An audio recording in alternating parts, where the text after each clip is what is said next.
On my watch, Bob will be allowed to complete his work. That's what Attorney General nominee Bill Barr says he plans to tell the Senate Judiciary Committee tomorrow as his confirmation hearings are set to begin. Barr has been critical in the past of Special Counsel Robert Mueller's Russia investigation, and that's why this has been a very big question. And this is a very big moment. Let's go right to CNN Justice correspondent Jessica Schneider for more on this. So what else do we know now ahead of Barr's testimony tomorrow about what he's likely to say? Jessica?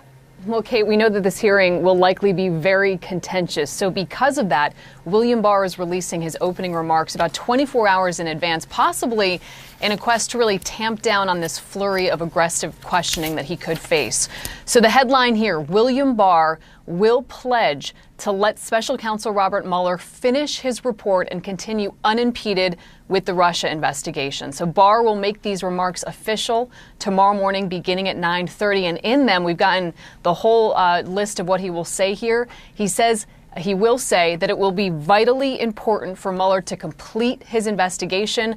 And Barr will continue on and say, I will not permit partisan politics, personal interests, or any other improper consideration to interfere with this or any other investigation. And of course, Kate, Democrats have raised a lot of skepticism about Barr, given his previous comments in both op-eds and even an unsolicited memo that he submitted to the DOJ, that in his view, the president could not have obstructed justice to fire FBI Director James Comey since it was within his authority.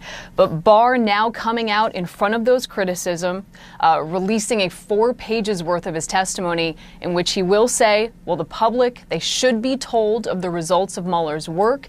And he also will say that his goal will be to provide as much transparency as he can, consistent with the law. So, Kate, Bill Barr really coming out in front of all this, saying that he will stand behind the Mueller investigation. He writes in his testimony he's known Bob Mueller for 30 years, so saying that he will stand by it, that he wants the report released publicly, and that he will not impede this investigation. Kate? All right. Jessica, great to see you. Thank you so much. A lot to come on that tomorrow. Let me bring in my panel right now. Asha Rangappa is here. She's a former FBI special agent and CNN legal and national security analyst. And CNN national security analyst Samantha Vinograd is here as well. She was a senior advisor to the national security advisor during the Obama administration. It's great to see you guys. First, Asha, really quick, when Bill Barr says this, on my watch, Bob will be allowed to complete his work. How important is that?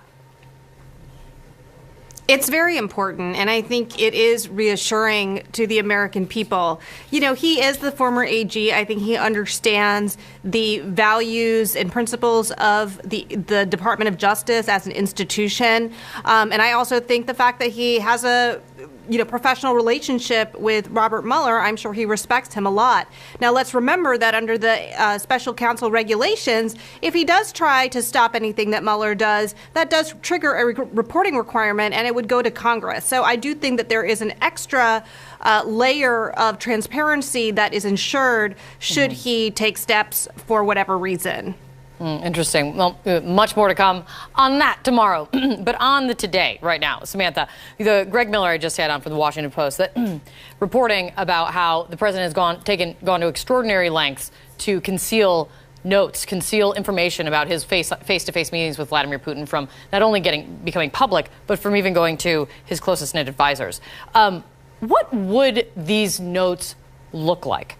What would they contain?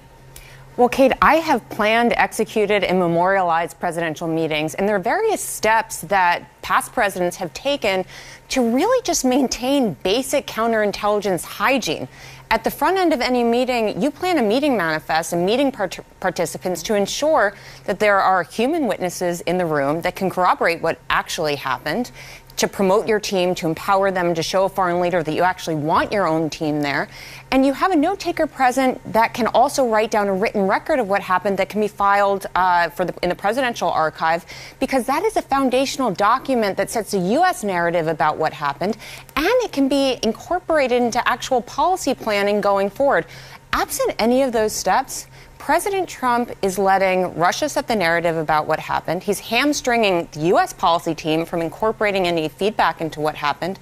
And he's really saying, take my word for it or take Vladimir Putin's. And the question is really why. He didn't do this once. He did this 5 times. And keep in mind that every time he met with President Putin, the intelligence community would have given him a briefing on what to expect and Russia's ongoing attack on our country. He cannot claim ignorance is bliss. So the question is, why does he keep doing this? What is the intent behind it?